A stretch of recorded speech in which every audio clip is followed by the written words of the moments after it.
بسم اللہ الرحمن الرحیم صلی اللہ علیہ وسلم۔ اچھا جی، بسم اللہ الرحمن الرحیم۔ میں مولانا طارق جمیل صاحب آپ کو یہاں آنے کے لیے آپ کا شکریہ ادا کرتا ہوں، اور یہ پاپولر ڈیمانڈ تھی ہماری ساری پارٹی کی طرف سے، لوگوں کی طرف سے بھی، کہ آپ کا آج دعا کرنا بڑا ضروری ہے، تو اس لیے ہم سب کو بڑی خوشی ہے کہ آپ یہاں ہمارے ساتھ شامل ہیں۔ میں اپنے ساری جو میری جماعت کے لوگ اور پاکستانی جو آج دیکھ رہے ہیں، میں ان سب کے لیے ایک پیغام دینا چاہتا ہوں۔ آج سے 1947 میں آج کی رات، 27ویں کی رات کو پاکستان بنا تھا۔ تو پہلے ہم سب کو سمجھنا چاہیے کہ ایک بہت بڑی خواب کا نام پاکستان تھا۔ یہ کوئی عام ملک نہیں بنا تھا، یہ واحد ملک بنا تھا اسلام کے نام پہ، اور اس میں ایک نعرہ تھا کہ پاکستان کا مطلب کیا، لا الہ الا اللہ۔ اور یہ سارے بر صغیر کے مسلمانوں کی کوششوں سے، ان کی ووٹ سے پاکستان بنا تھا۔ وہ مسلمان جن کو پتہ تھا کہ انہوں نے پاکستان میں نہیں رہنا، جو آج 20 کروڑ لوگ ہندوستان میں ہیں، ان کے جو بڑے تھے ان کو پتہ تھا کہ وہ پاکستان میں نہیں رہنا، اس کے باوجود انہوں نے اس خواب کے پیچھے ووٹ دی تھی پاکستان کو۔ تو یہ ایک علامہ اقبال کی جو خواب تھی، وہ ہمیں سب کو سمجھنا چاہیے، کیونکہ جو ایک قوم اپنے نظریے کو کھو بیٹھتی ہے، وہ قوم کا وجود ختم ہو جاتا ہے۔ تو ہمیں پہلے سمجھنا چاہیے کہ بہت بڑا پاکستان کا جو خواب تھا، ہمیں اپنے مقام کا سمجھنا چاہیے کہ ہم کوئی عام ملک نہیں بننا تھا۔ تو آج اس عبادت کی رات میں سب سے آپ سے چاہوں گا کہ آپ دعا کریں پاکستان کے لیے، کہ ہم اس خواب کی طرف جائیں جو بدقسمتی سے ابھی تک ہم نہیں جا سکے۔ اور وہ خواب کیا تھی؟ کہ وہ خواب تھی ایک عظیم قوم نے کھڑا ہونا تھا مدینہ کی ریاست کے اصولوں کے اوپر۔ یاد رکھیں، ہمارا جو قرارداد مقاصد تھا، اس میں واضح تھا کہ پاکستان نے ایک اسلامی فلاحی ریاست بننا تھا، اور وہ مدینہ کی ریاست کے اصولوں کے اوپر کھڑا ہونا تھا۔ تو وہ جو تھی مدینہ کی ریاست، وہ ایک نبی صلی اللہ علیہ وسلم کی سنت تھی کہ اللہ نے ہمیں حکم دیا تھا کہ ان کے قدموں پہ، ان کے شریعہ پہ، ان کے راستے پہ چلو۔ تو مدینہ کی ریاست ان کی سنت تھی۔ اور وہ کیوں اللہ نے ہمیں حکم دیا تھا؟ کیونکہ وہ ریاست نے بنیاد رکھی تھی دنیا کی سب سے عظیم سویلائزیشن۔ مسلمان نے کئی 100 سال دنیا کی امامت کی، ہر طرح سائنسدان بھی ٹاپ مسلمان تھے، ہر کلچر میں، تہذیب میں سب سے آگے تھے۔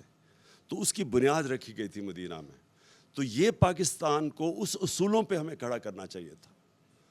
تو اس کا جو سب سے بڑا اصول، جو نعرہ تھا پاکستان کا مطلب کیا، لا الہ الا اللہ۔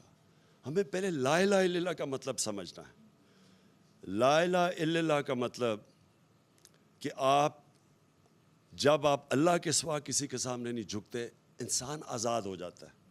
اور جو ہماری یہ زنجیریں جو ہمیں زمین پہ رکھتی ہیں، یہ جب تک لا الہ الا اللہ کا مطلب ہم نہیں سمجھتے، وہ زنجیریں ٹوٹتی نہیں ہیں۔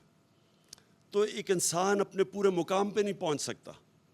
نبی صلی اللہ علیہ وسلم نے مدینہ کی ریاست میں انسانوں کی زنجیریں توڑ دی تھیں، تو وہ ان کو پر لگ گئے تھے، ان کی پرواز شروع ہو گئی تھی، وہ اقبال کے شاہین بن گئے تھے۔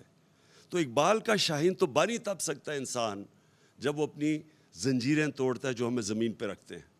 سب سے بڑی زنجیر ہے خوف کی زنجیر۔ یہ جو خوف ہے، جو قرآن میں اللہ کہتا ہے کہ جو لوگ ایمان لے آئیں میں ان کے خوف دور کر دیتا ہوں۔ خوف کیسے دور ہوتے ہیں؟ جب اپنی زنجیریں توڑتے ہیں۔ خوف کی زنجیریں، جو موت کا ڈر کہ جی مجھے کوئی ذلیل کر دے گا، اللہ نے اپنے ہاتھ میں ذلت رکھی ہوئی ہے۔ رزق کا ڈر کہ میری جی روزگار نہ چلا جائے۔ یہ سارے وہ خوف ہیں جو انسان کی پرواز روکتے ہیں اوپر۔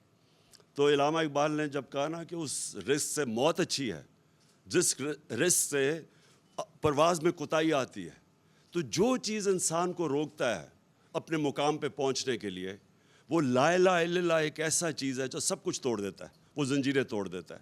تو میں آج جو اس رات پہ اپنی قوم کو کہتا ہوں کہ دعا کریں کہ یہ جو ہماری آزادی، ہماری پرواز کے راستے میں یہ جو ایک باہر سے مداخلت اور پھر سازش ہو کے ایک پتلے بٹھائے گئے ہیں، سب کو دعا کرنا چاہیے کہ ہماری یہ پرواز جو روک رہی ہے، جو قوم نے عظیم قوم بننا ہے، اس کے لیے ہم اپنی زنجیریں توڑیں تاکہ ہم آگے بڑھ سکیں، ہم غلامی کی زنجیریں توڑیں.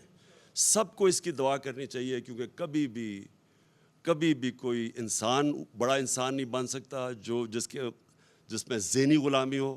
کوئی قوم بڑی قوم نہیں بن سکتی جو کہ غلام ہو، جس کے ذہن میں غلامی ہو، جس کی زنجیریں بندھی ہوئی ہوں کہ جی ہم کیونکہ بیکاری ہیں تو ہمیں غلامی کرنی پڑے گی، بیگرز آر ناٹ چوزرز، یا کہیں جی ہم لائف سپورٹ مشین ہے تو ہمیں غلامی کرنی پڑے گی. یہ ساری چیزیں وہ ہیں جو کہ ہمارا جو مقام ہے، ہماری جو خواب ہے پاکستان، اس خواب کے اوپر پہنچنے کے لیے ہمیں روک رہی ہیں. تو آج میں نے خاص مولانا صاحب آپ کو بھی اس لیے دعوت دی کہ قوم کی دعا کریں، قوم کے لیے دعا کریں. میں اپنی پارٹی کی اب بات نہیں کر رہا، میں اپنے پاکستانیوں کے لیے دعا کر رہا ہوں.